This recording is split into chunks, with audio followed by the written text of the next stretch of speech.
বিসমিল্লাহির রহমানির রহিম। আসসালামু আলাইকুম। নিশ্চয়ই আপনারা খুব ভালো আছেন। সবাইকে আজকে ওয়েলকাম জানাচ্ছি সেলফ ডেভেলপমেন্ট ট্রেনিং এ। আমি আপনার সাথে আছি মোহাম্মদ শহীদুজ্জামান খান সাহেব, star of excellent wall motivational speaker. তো সবাইকে আজকে ওয়েলকাম জানাচ্ছি সেলফ ডেভেলপমেন্ট ট্রেনিং এ। এই প্রোগ্রামটা যে এখান থেকে অর্গানাইজ করা হয়েছে excellent research and training centre, excellent research and training centre থেকে আপনাদের সবাইকে ওয়েলকাম। তো আজকের এই সেশনটা মূলত আমি 4টা থেকে 4টা 20 পর্যন্ত কন্টিনিউ করব। আশা করি আপনারা সবাই আমাকে সাপোর্ট করবেন। তো শুরুতে ঠিক এভাবে করে বলতে চাই, জন্ম মৃত্যু সৃষ্টি প্রলয় সবকিছুই তোমার মর্জিত হয়, তুমি প্রভু তুমি মহান, বৃক্ষ পুষ্প তোমারই অবদান। এই মুহূর্তে যাকে বেশি স্মরণ করতেছে মহান রাব্বুল আলামিন, উনি হয়তো আমাকে আজকে সুস্থ না রাখলে, আপনাকে সুস্থতা দান না করলে আজকে কিন্তু সবাই আমরা এই প্রোগ্রাম অ্যাটেন্ড করতে পারতাম না। এই জন্য আমি যেটা মনে করি, সৃষ্টিকর্তার কাছে আমাদের সবারই আমাদের সৃষ্টিকর্তার প্রতি একবার হলো কৃতজ্ঞতা প্রকাশ করা উচিত। আমরা সবাই বলি আলহামদুলিল্লাহ।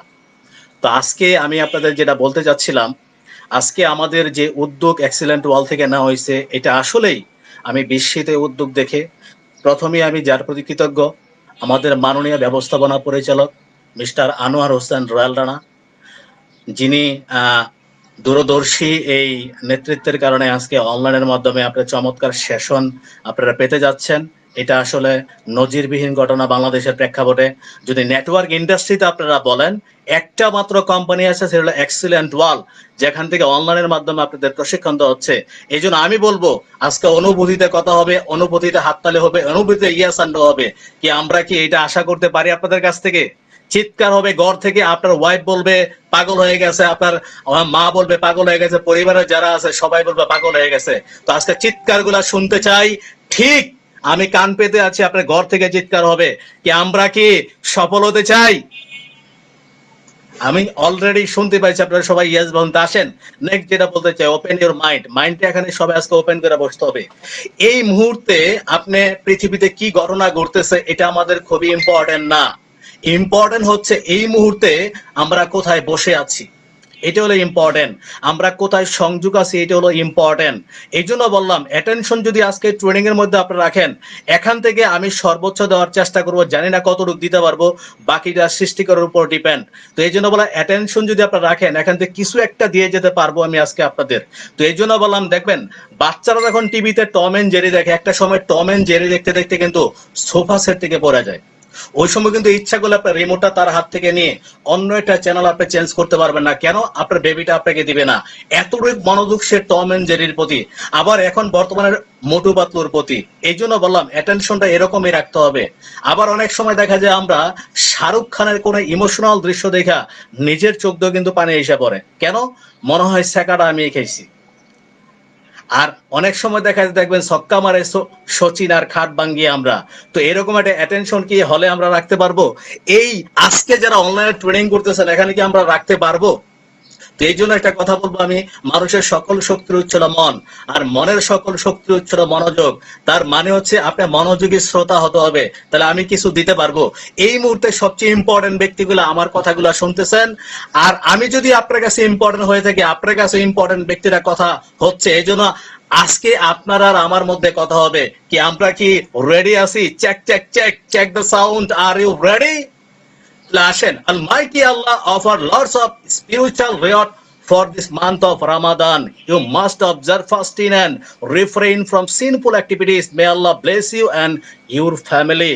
আজকে আমি এভাবে করে বলতে চাই, না জবান সে, না নিগাহ সে, না দামাগ সে, না রঙ্গু সে, না গ্রেটিন সে, না गिफ्ट से आपको माहे रमजान हो डायरेक्ट दिल से।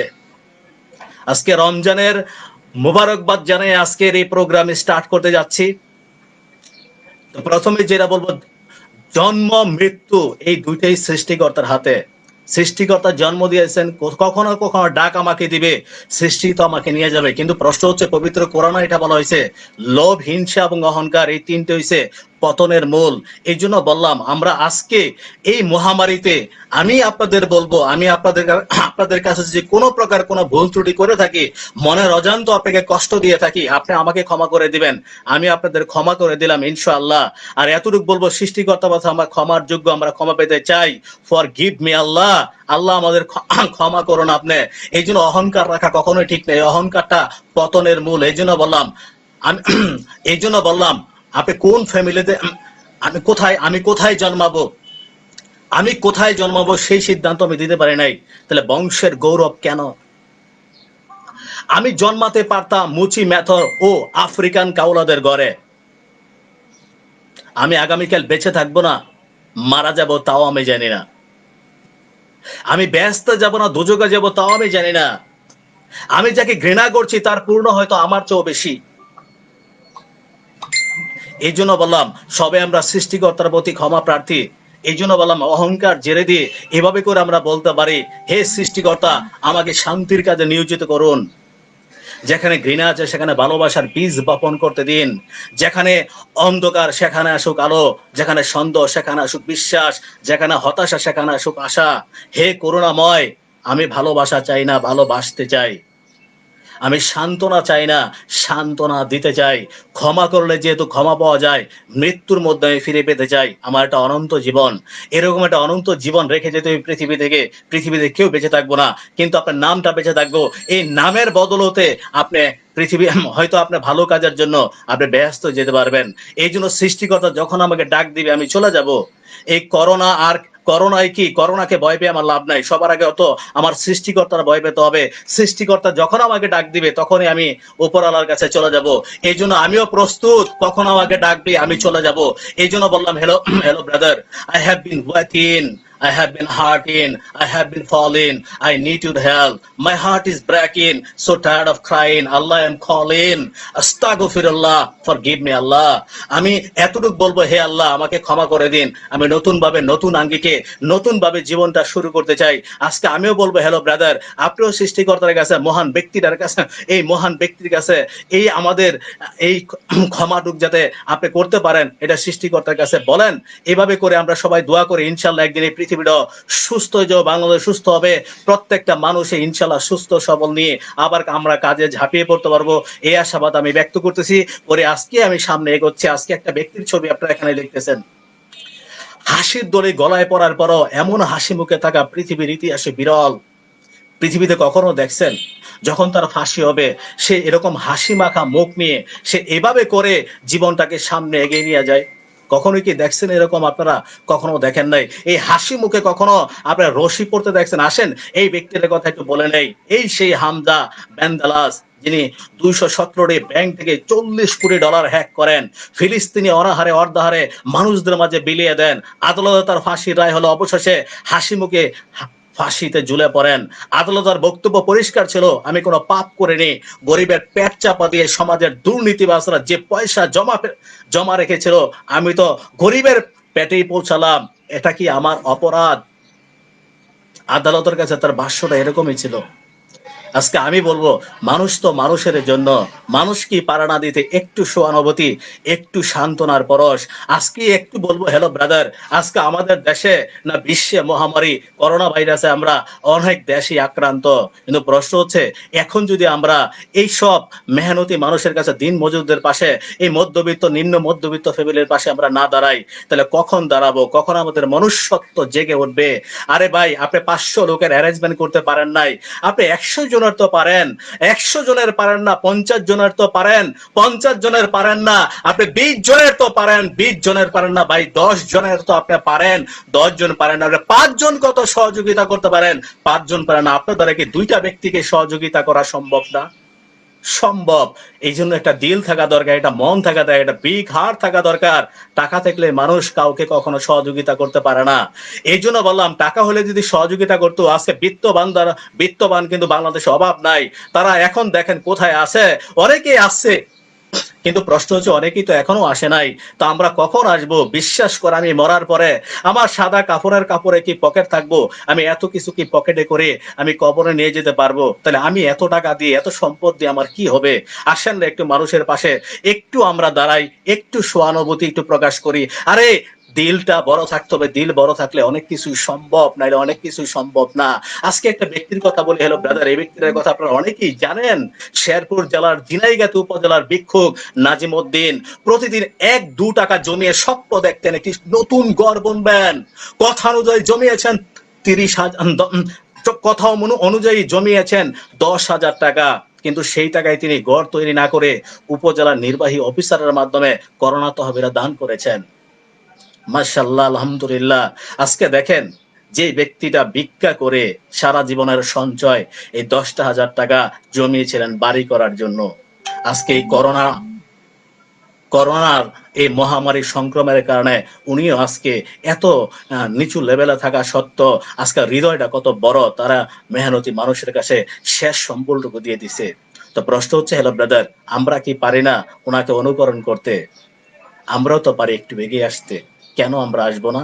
অবশ্যই আসবো। আমরা জানি আপনারা প্রত্যেকটা মানুষই মহৎ, এই মহৎ ব্যক্তিগুলো আজকে এই মেহনতি মানুষ, এই নিম্ন মধ্যবিত্ত পাশাপাশি আমরা দাঁড়াতে চাই। একইভাবে নিশ্চিত করে বলবো, হ্যালো ব্রাদার, আমরাও পিছিয়ে নেই। আমার পক্ষ থেকে আমি যতটুকু পারছি আমি সামনে এগিয়ে আসছি। এই জন্য বললাম, আমাদের company excellent world agro food and cosmetics limited থেকে আমাদের managing director Anwar Hossain Royal নাসারও গত এই 1.5 মাস যাবৎ উনিও ওনার অবস্থান থেকে সহযোগিতা করে আসতেছে যতটুকু সম্ভব। ওনার পক্ষ থেকে 64টা ডিস্ট্রিক্টই পারে নাই, কিন্তু অনেকগুলা ডিস্ট্রিক্টে উনি পৌঁছায় গেছে। ওনার মানবতা দিয়ে উনি সবাইকে এগিয়ে আসার জন্য আহ্বান করতেছে। একইভাবে নিশ্চিত করে বলবো, হ্যালো ব্রাদার, আলহামদুলিল্লাহ, এক্সিলেন্ট ওয়ার্ল্ডের পক্ষ থেকে ফেনী জেলার ছাগলনাইয়া থানায় প্রায় 500 নিম্ন মধ্যবিত্ত অসহায় পরিবারের পাশে রমজান উপলক্ষে সামান্য উপহার সামগ্রী ক্ষুদ্র প্রয়াস। হে আল্লাহ, তুমি এই চেষ্টাকে কবুল করো এবং এই চেষ্টা যাতে অব্যাহত থাকে সেই তৌফিক দান করো, আমিন। ইনশাল্লাহ এভাবে করেই কিন্তু বিভিন্ন ডিস্ট্রিক্টে ঠিক পৌঁছায় দিচ্ছে এরকম ভাবে খাবার মেহনতি মানুষদের জন্য, গরিব মানুষদের জন্য। এভাবে করে উপহার সামগ্রী পাঠাচ্ছে আমাদের এক্সিলেন্ট ওয়াল থেকে, এভাবে করে আমাদের উপহার সামগ্রী পাঠাচ্ছে এক্সিলেন্ট ওয়াল থেকে। আর যেই ব্যক্তিরা এই মহান ব্যক্তি, সেই মহান ব্যক্তিটার প্রতি সত্যিকার অর্থে গর্বে বুক ভরে যায়। আসলে বাংলাদেশের প্রেক্ষাপটে এখনো পর্যন্ত আমি নেটওয়ার্ক ইন্ডাস্ট্রিতে দ্বিতীয় একটা কোম্পানি এখনো চোখে পড়ে নাই যারা এইভাবে মেহনতি মানুষের পাশে দাঁড়িয়েছে। আজকে যে মানুষটার হৃদয় কাঁদে মেহনতি মানুষের জন্য, এই মানুষটার মনটা কত বড় একটু চিন্তা করেন। আপনি কোন কোম্পানিতে? আপনি তো সেই কোম্পানিতে আছেন যেই কোম্পানি আপনার এমন একজন সহৃদয়বান ব্যক্তি পাশে আমরা দাঁড়িয়ে ব্যক্তি দিয়ে আমরা এই কাজটা করেছি। ওই ব্যক্তিটা হচ্ছে আমাদের মাননীয় ব্যবস্থাপনা পরিচালক মিস্টার আনোয়ার হোসেন রয়্যাল রানা। এই ব্যক্তিটার জন্য সবাই একটা করতালি দেন। এখনো উনি এই রমজান মাসে অনেক বড় পদক্ষেপ নিছে এই মেহনতি মানুষের জন্য। ওনাকে যেন আল্লাহ দীর্ঘজীবী জান করুন, উনি আরো সহযোগিতা করতে পারে, এই আশাই ব্যক্ত করতেছি আপনাদের সাথে।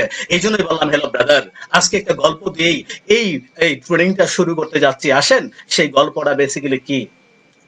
একদিন এক যুবক তার বাবাকে এসে বলল, বাবা, তুমি তো বলেছিলে পিতৃঋণ কোনোদিন শোধ হয় না। তুমি 26 বছরে আমার পেছনে যত টাকা খরচ করেছ, তুমি কি জানো আমি আগামী 3 বছরের মধ্যে সেই টাকা তোমায় ফেরত দিতে পারবো? বাবা কিছুটা মুচকি হেসে বললেন, একটা গল্প শুনবি? ছেলেটা কিছুটা অপ্রস্তুত হয়ে গেল, নিচু স্বরে বলল, বলো বাবা, শুনবো। তোর বয়স যখন 4, আমার মাসিক আয় ছিল মাত্র 2,000 টাকা। তুই ওই টাকায় সংসার চালানোর কষ্ট বাড়ির কাউকে কখনো বুঝতে দেয়নি। আমি আমার সাধ্যের মধ্যে সব সময় চেষ্টা করেছি তোর মাকে সুখী করতে।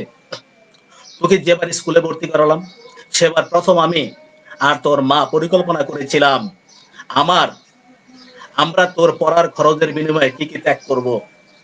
সে বছর তোর মাকে কিছুই দিতে পারিনি আমি। তুই যখন কলেজে উঠলি, আমাদের অবস্থা তখন মোটামুটি ভালো, কিন্তু খুব কষ্ট হয়ে গিয়েছিল যখন তোর মা খুব অসুস্থ হয়ে পড়েছিল। ঔষধ কেনার জন্য রোজ রোজ ওভারটাইম করে লোকাল বাসে করে পায়ে হেঁটে বাড়ি ফিরতেন, খুব অসহ্য লাগতো। কিন্তু কখনো কাউকে বুঝতে দিনি, এমনকি তোর মা কেও না। একদিন শোরুম থেকে একটা বাইক দেখে এসেছিলাম, সে রাতে আমি স্বপ্ন দেখেছিলাম আমি বাইকে চড়ে কাজে যাচ্ছি, কিন্তু পরের দিন তুই বায়না ধরলি ল্যাপটপের জন্য। তোর কষ্টে আমার কষ্ট হয় বাবা, আমি তোকে ল্যাপটপটা কিনে দিয়েছিলাম, আমার তখনকার 1 টাকা, তোর এখন 100 পয়সা। কিন্তু মনে করে দেখ, এই 1 টাকা দিয়ে তুই বন্ধুদের নিয়ে পার্টি করেছিস, ব্র্যান্ড নিউ মোবাইলে হেডফোন কানে লাগিয়ে সারা রাত গান শুনেছিস, পিকনিক করেছিস, ট্যুর করেছিস, কনসার্ট দেখেছিস। তোর প্রতিটা দিন ছিল স্বপ্নের মতো, আর তোর 100 টাকা নিয়ে আমি এখন সুগার মাপাই। জানিস আমার মাছ খাওয়া নিষেধ, মাংস খাওয়া নিষেধ, কি করে এত টাকা খরচ করি বল? তোর টাকা নিয়ে তাই আমি আজ কল্পনার হাট বসাই। সেই হাটে আমি বাইক চালিয়ে সারা শহর ঘুরে বেড়াই, বন্ধুদের নিয়ে সিনেমা দেখতে যাই, তোর মায়ের হাত ধরে তাঁত মেলায় ঘুরে বেড়াই। বাবার নাকি খারুস টাইপের হয়, আমিও আমার বাবাকে তাই ভাবতাম। পুরুষ থেকে পিতা হতে আমার কোনো কষ্ট হয়নি, সব কষ্ট তোর মা সহ্য করেছে। কিন্তু বিশ্বাস কর, পুরুষ থেকে দায়িত্বশীল পিতা হওয়ার কষ্ট একজন পিতাই বোঝে। যুগে যুগে সর্বস্থানে মাতৃবন্দনা হলো, পিতৃবন্দনা কত দেখেছিস? পিতৃবন্দনা আমি আশাও করি না। সন্তানের প্রতি ভালোবাসা কোনো পিতা হয়তো প্রকাশ করতে পারে না, তবে কোনো পিতা কখনোই সন্তানের প্রতি দায়িত্ব পালনে বিচ্যুত হয় না। আমি তোর পেছনে আমার যে কষ্টার্জিত অর্থ ব্যয় করেছি, তা হয়তো তুই 3 বছরে শোধ দিতে পারবি, কিন্তু যৌবনে দেখা আমার স্বপ্নগুলো, যে স্বপ্নের কাঠামোতে দাঁড়িয়ে তুই আজ তোর ঋণ শোধের কথা বলছিস, সেই স্বপ্নগুলো কি আর কোনোদিন বাস্তব রূপ পাবে আমার?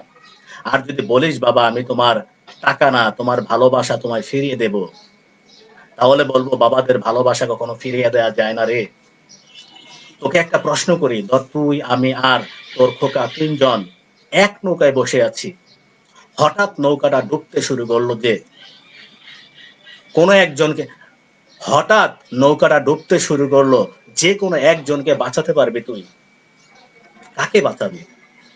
ছেলে হাজার চেষ্টা করে এক চুল ঠোঁট নাড়াতে পারছে না। একটু পর বাবা বললেন, উত্তর দিতে হবে না, ছেলেরা বাবা হয়, বাবা কখনো ছেলে হতে পারে না। হ্যালো ব্রাদার, আমি সকল বাবাদের প্রতি সম্মান রেখে বলতেছি, আমরা যারা সন্তান আছি, এই মহামারীতে বা যে কোনো সময় হোক, আমরা বাবাদের কথা কখনো যাতে ভুলে না যাই। অমানবিক কিছু ঘটনা ফেসবুক এবং নিউজে চলে আসছে, করোনা হওয়ার কারণে মাকে জঙ্গলে ফেলে আসছে, এটা আসলে দুঃখজনক, অমানবিক। কোন সন্তান এত এই সন্তানকে এত যত্ন করে লালন করে আব্বা আম্মা এত বড় করেছে, তাকে কি ফেলে দিয়ে আসার জন্য? এই জন্য আজকে বলবো, বাবার প্রতি সম্মান রেখে, মায়ের প্রতি সম্মান রেখে আজকে আমি বলবো আপনাদের সামনে এগিয়ে যান, ইনশাল্লাহ সকল সমস্যা দূর করবে সৃষ্টিকর্তা। এই জন্য আমি বলবো, হ্যালো ব্রাদার, তুমি থাকো ঘরে, আমি থাকি ঘরে, তোমার আমার দেখা হবে করোনা যাওয়ার পরে। Stay home, stay safe. আজকে আমি আপনাকে এটা বলতে যাচ্ছি যে, হ্যালো ব্রাদার, কখনো কোনো দিন কি আপনি দেখছেন একসাথে সবকিছু চলে যাবে? যখন একসময় বিশ্বে অথবা বাংলাদেশে টাইফয়েড আসছিল, এই টাইফয়েড আসার কারণে ওই সময় কিন্তু ভ্যাকসিন ছিল না, মেডিসিন ছিল না, মানুষ কিন্তু হাজার হাজার মানুষ এই টাইফয়েডের কারণে মারা গেছে। এরপর একসময় কলেরা রোগটা ধরা দিল, কলেরা কি শেষ হয়ে গেছে? কলেরার ভ্যাকসিনও ছিল না, অনেক পরে কলেরার ভ্যাকসিন হয়েছে, কলেরা ওই পৃথিবী থেকে অনেক মানুষ নিয়ে গেছে। কিন্তু কলেরা, টাইফয়েড নামক এই রোগটা কিন্তু বাংলাদেশ অথবা পৃথিবীতে রয়ে গেছে, এটা কিন্তু সারা জীবনও ভ্যানিশ হবে না, এর সিমটম কিন্তু থেকে যাবে। একইভাবে নিশ্চিত করে বলবো, হ্যালো ব্রাদার, এই করোনা নামক ভাইরাসটা এসেছে, এখন ভ্যাকসিনও তৈরি হয়ে গেছে। এই করোনা আমার ভাইরাসটা পৃথিবী থেকে হাজার হাজার লোক নিয়ে যাচ্ছে, কিন্তু প্রশ্ন হচ্ছে করোনাটা রয়ে যাবে, এটা একদিনে বেনিশ হবে না। এই জন্য এই করোনা আস্তে আস্তে বেনিশ হবে। এই জন্য প্রশ্ন হচ্ছে, আপনি কতদিন ঘরে বসে থাকবেন, কতদিন আপনি বসে বসে আপনার দিন কাটাবেন? এই জন্য আমি আপনাকে বলবো, সামাজিক দূরত্ব বজায় রেখে আমরা শুরু করতে পারি ইনশাল্লাহ। আমাদের মাননীয় ব্যবস্থাপনা পরিচালক যেদিন 6 তারিখে আমাদের অলরেডি অফিস খুলে ফেলছে, মাত্র আর 3 দিন বাকি, 3 দিন পরে ইনশাল্লাহ আমরা আবার ইনশাল্লাহ কাজে আমরা ঝাঁপিয়ে পড়বো। সামাজিক দূরত্ব বজায় রেখে মিনিমাম 6 ফিট রেখে বজায় রেখে আমরা কাজ শুরু করব। কি আমরা কাজ শুরু করতে পারি? নিশ্চয়ই। তো এই জন্য বললাম, ঘরে বসে আছেন, ঘরে বসে কিছু জানা যায় না। আজকে আমি বলবো ঘরে থেকে হোক প্রতিবার বিকাশ, যেটা অ্যারেঞ্জমেন্ট করছে excellent research and training centre অনলাইনের মাধ্যমে, যে ঘরে বসেও প্রতিবার বিকাশ করতে পারেন। আপনি বই পড়েন না, ইউটিউবে আপনি ট্রেনিং দেখেন না, কিন্তু প্রশ্ন হচ্ছে লাইভ ট্রেনিং এর আয়োজন করছে আজকে excellent world research and training centre, যেখান থেকে আপনি ঘরে বসে ট্রেনিং গুলো নিতে পারেন। তারপর আমরা অলস এই ট্রেনিং গুলো আমরা করতে চাই না। এই জন্য আজকে আমি বলবো হ্যালো ব্রাদার, এই ট্রেনিং গুলো আপনি করতে পারেন। এই জন্য বললাম হ্যালো ব্রাদার, এমন দুই সময় রয়েছে যখন শরম না পেয়ে বেশরম হওয়া ভালো। এই দুই সময়টা বেসিক্যালি কি?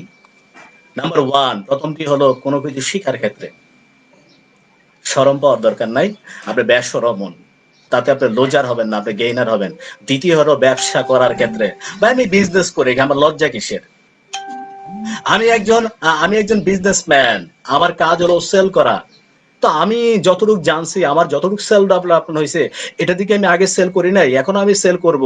আমার মনে হয় না আমার লাইফে এই 1.5 মাস কিছু ছিল, কারণ আমি স্টার্টের মধ্যে ছিলাম। আমি সব সময় কানেকশন ছিলাম আমার অ্যাসোসিয়েটদের সাথে, সবার সাথে আমি কন্টিনিউ যোগাযোগ করে গেছি, যার কারণে আমার মনে হয়নি আসলে আমার 1.5 মাস আমি লকডাউনে ছিলাম। সত্যিকার অর্থে আমি নিজেকে তৈরি করার চেষ্টা করছি। এই 1.5টা মাস আমি শিখার জন্য চেষ্টা করছি, যে আমি শিখবো। তো আজকে আমি বলবো আপনি চমৎকার ভাবে শিখতে পারেন। প্রথমটি হলো কোনো কিছু শিখার মাধ্যমে, দ্বিতীয় হলো ব্যবসা করার ক্ষেত্রে। এই দুই জায়গায় কখনো আপনি শরম রাখবেন, আপনার বেশরম হন, আপনার জন্য লাইফটা আপনার খুবই এনজয়েবল হবে। এই জন্য আমরা অলরেডি বেশরম হয়ে গেছি, কারণ বিজনেসম্যানদের বেশরম হতে হয়, মার্কেটারদের মার্কেট খুলতে হবে, কাস্টমারদের বিক্রি করতে হবে, ক্লায়েন্টের কাছে আমাদের যেতে হবে। কি বলেন, আপনারা কি আমার কাছে একমত? ইয়েস আর নো? অবশ্যই। এই জন্য বললাম হ্যালো ব্রাদার, চাইনিজ দার্শনিক কনফুসিয়ান খুব চমৎকার কিছু কথা বলছেন। প্রথমটা উনি বলছে, যদি 1 বছর জন্য পরিকল্পনা করো তাহলে শস্য রোপণ করো, যদি 10 বছর জন্য পরিকল্পনা করো তাহলে বৃক্ষরোপণ করো। এরপরে উনি বলতে, যদি 100 বছরের জন্য পরিকল্পনা করো তবে সন্তানদের সুশিক্ষিত করো। তার মানে স্বশিক্ষায় জাতির মেরুদণ্ড, সুশিক্ষায় জাতির মতো। আগে আমরা পড়তাম শিক্ষায় জাতির মেরুদণ্ড, না, সুশিক্ষায় জাতির মেরুদণ্ড। তো সুশিক্ষাটা কোথায় আসবে? স্বশিক্ষা থেকে। শিক্ষক ছাত্রকে বলল, ইকবাল তুমি এক ক্লাসে এই নিয়ে 3 বছর আছো, তোমার লজ্জা হওয়া উচিত। তোমার বয়স আমি প্রতি ক্লাসে প্রথম হতাম। ছাত্র বলতেছিল, স্যার নিশ্চয়ই আপনাকে ভালো শিক্ষক পড়াতো। চিন্তা করতে পারেন? তো প্রশ্ন হচ্ছে, হ্যালো ব্রাদার, আমাদের ভালো প্রশিক্ষক আছে, ভালো ট্রেনার আছে। প্রশ্ন হচ্ছে তাহলে আপনাদের শিখার গ্যাপিংটা কোথায়? আমরা তো অলওয়েজ আপনার সাথে অ্যাক্টিভ আছি, আপনি কিছু নিতে পারেন।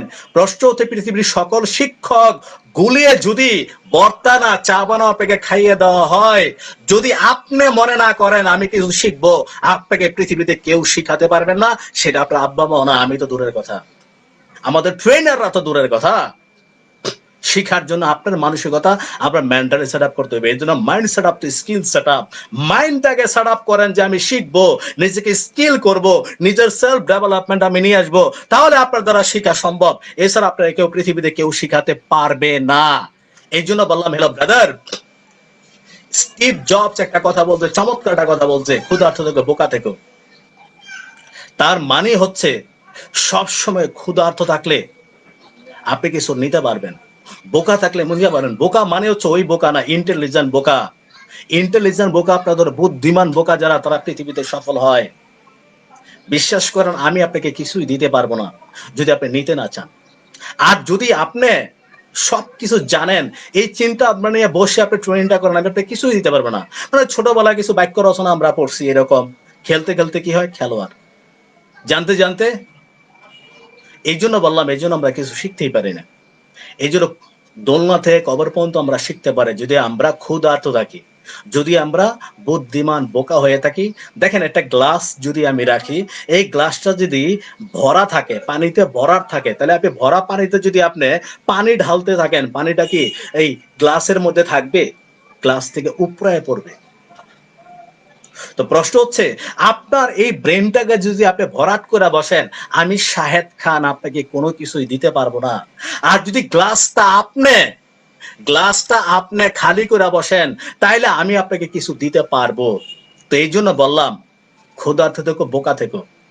এই জন্য শিখার জন্য গ্লাসটা খালি করে বসেন, তাহলে আমি দিতে পারবো। বোকারা সত্যিকার অর্থে বিজয়ী হয়, বোকারা সত্যিকার অর্থে সফল হয়, যদি সে বুদ্ধিমান বোকা হয়। দেখেন, এক লোক কখনো ঢাকা শহর দেখে নাই, তার চিন্তা হলো ঢাকা শহর নাকি টাকা উড়ে। গ্রাম এক হাম্বল, সে কখনোই ঢাকা শহর দেখে নাই। আম্মাকে বললো, আম্মা আমি ঢাকা শহর যাব, ঢাকা শহরে আমি বড়লোক হতে চাই, কোটিপতি হতে চাই, লাখপতি হতে চাই, আমি ঢাকা শহর যাব, টাকা ইনকাম করব, ওইখানে নাকি টাকা উড়ে, আমি টাকা ধরবো। আম্মু বলতেছে, না ঢাকা শহর যাইস না, ঢাকা শহর মারামারি হয়, গোলাগুলি হয়, দেখোস না কিছুদিন আগে ওনাকে খুন করে মেরে ফেলছে, ওনাকে গুলি করে মেরে ফেলছে। বাবা তুই ঢাকা শহর যাইস না। কিন্তু ওই হাম্বল, ওই বোকা ঢাকা শহর আসবেই। সেটা লঙ্গি পরে ঢাকা শহর চলে আসছে, এসে থেকে পল্টন ময়দানে বিশাল এক দৌড় প্রতিযোগিতার আয়োজন করেছে। দৌড়ে যে ফার্স্ট হবে তাকে 10 লক্ষ টাকা পুরস্কার দেওয়া হবে। কিন্তু এখানে যারা দৌড় প্রতিযোগিতা অংশগ্রহণ করতে আসছে সবাই হচ্ছে ইন্টারন্যাশনাল প্লেয়ার, তাদেরকে হায়ার করে বাংলাদেশে নিয়ে আসা হয়েছে। সবাই ইন্টারন্যাশনাল খেলোয়াড়, এবং ইন্টারন্যাশনাল খেলোয়াড়দের যে ড্রেস আপ পরে তারা এই লাইনে দাঁড়িয়েছে দৌড় দেওয়ার জন্য। কিন্তু সবার জন্য উন্মুক্ত, কিন্তু কেউ তাদের সাথে ভয়ে দাঁড়ায় না, কারণ তাদের সাথে দৌড় দিয়া জিততে পারবে না, এই জন্য কেউ ভয়েই দাঁড়ায় না। কিন্তু হাম্বল চিন্তা করলো, আমি দৌড় দিবই। সে লুঙ্গি পরে ঢাকা সরাইছে, নেংটি মাইরা দৌড়ের মধ্যে দাঁড়াইছে। এবার দেখবেন ইন্টারন্যাশনাল খেলায় কিন্তু আপনার ওই বাঁশি দেয়া ফু দেয় না, তারা কিন্তু রেফারি কিন্তু পিস্তল দিয়ে গুলি মারে। এই গুলির শব্দ শুনে কিন্তু সবাই দৌড় দেয়। তো সবাই লাইন ধরে দাঁড়াইছে, ঠিক ওই হাম্বল, ওই বোকা লোকটা ঠিক লঙ্গি পরে নেংটি মেরে দাঁড়াইছে, সে একটা দৌড় দিবই। এবার লাইনে দাঁড়ানোর পর সে এভাবে পিছনের দিকে তাকাইছে, দেখে রেফারি পিস্তল নিয়ে দাঁড়াইছে। এইবার তার আম্মুর কথা মনে গেছে, আম্মু না বলছে আমাকে ঢাকা শহর পিস্তল দিয়ে মারামারি হয়, গোলাগুলি হয়। সত্যি সত্যি তো রেফারি পিস্তল নিয়ে দাঁড়ায় আছে। এবার রেফারি এমন এক গুলি করছে, গুলির শব্দ শুনে সে দৌড়ে লেগে দৌড় দিনা জান বাজি রেখে এমন দৌড় দিছে, একবারে ফার্স্ট হয়ে গেছে। তাকে নিয়ে সবাই লাফালাফি শুরু করছে, কিন্তু লাফালাফি শুরু করছে। সে বলতে, স্যারেন আমি আমার আম্মুর কাছে যাব, কিন্তু সে জানেই না সে যে ফার্স্ট হয়ে গেছে। তো আমার প্রশ্ন হচ্ছে, হ্যালো ব্রাদার, আপনি এত বোঝা দরকার নাই, না বুঝে একটা দৌড় দেন, দেখবেন আপনি স্টার হয়ে গেছেন। তো আমরা কি স্টার হতে চাই? তো এই জন্য বললাম স্টার আপনাদের হতে হবে। তা আমি বললাম, হ্যালো ব্রাদার, আমি বুদ্ধিমান বোকা, আমি এত চালু না। আমি বোকার মতো শুধু কাজ করে যে আমি এত বুঝার কথা না, আমার এত বুঝিও না। কাজ করা দরকার, কাজ করতে হবে। আজকে মনের মধ্যে এমন একটা ফিলিংস তৈরি হয়েছে, বিশ্বাস করেন 6 তারিখের দৌড়টা এমন হবে, মনে করেন যে বেরিবাদ, পানি ওই পাশে যেতে পারতেছে না, যখন বেরিবাদটা ভাঙা হয় পানি কতটা দ্রুত স্রোত হবে ওই পাশে যে আমার স্রোত রয়েছে এরকম, কখন লকডাউন খুলবে আর আমি এটা দৌড় দিব। বিশ্বাস করেন আমার গা শিউরে উঠতেছে। 6 তারিখে অফিস খোলা, মানে রমজানের আগের দিন চাঁদ উঠলে যেরকম ফিলিংস, এরকম ফিলিংস মনে হচ্ছে আমার 6 তারিখের জন্য। এই জন্য অসংখ্য ধন্যবাদ আমাদের মাননীয় ব্যবস্থাপনা পরিচালক, আমাদের মাননীয় ব্যবস্থাপনা পরিচালক মিস্টার আনোয়ার হোসেন রানা স্যারকে। সবাই ওনার জন্য জোরে একটা করতালি দেই। এই জন্য বললাম, হ্যালো ব্রাদার, অর্থ সেরা মানুষ তৈরি করে না, বরং সেরা মানুষের অর্থ তৈরি করে। এই জন্য বললাম, হ্যালো ব্রাদার, সত্যিকার অর্থে অর্থ কখনো সেরা মানুষ তৈরি করে না, সেরা মানুষরাই কিন্তু অর্থ তৈরি করে। তো প্রশ্ন হচ্ছে, ব্রাদার, আপনারও কিন্তু সেরা একটা মানুষ হতে হবে। এই জন্য আপনার দরকার সেলফ ডেভেলপমেন্ট। এটা আমার কথা না, এটা ওয়ারেন বাফেট বলছে। এই জন্য বললাম, হ্যালো ব্রাদার, কিন্তু আমরা একটা জায়গায় দুর্বল। সেটা কি রকম? দেখেন, our life is like a roller coaster. আমাদের জীবনটা হচ্ছে সত্যিকার অর্থে রোলার কোস্টারের মতো। রোলার কোস্টারে কারা কারা উঠছেন? যমুনা ফিউচার পার্ক অথবা ফ্যান্টাসি কিংডমে গিয়ে দেখেন, রোলার কোস্টার দেখেন নিচ থেকে উপরে উঠেন, খুব ভালো লাগে। যখন উপর থেকে ধপাস করে নিচে ফেলে তখন বোঝা যায় রোলার কোস্টার কি জিনিস। আমার জীবনে মনে থাকলে আমি আর রোলার কোস্টার উঠবো না, এর চেয়ে বালা মরণ। যারা হার্টের রোগী তারা তো নিশ্চিত মারা যাবে। তো প্রশ্ন হচ্ছে, আমাদের ডিস্ট্রিবিউটর গুলো হলো অ্যাজ এ রোলার কোস্টার। প্রথম জোন করার পর আইসা বলে, বলেন সাহেব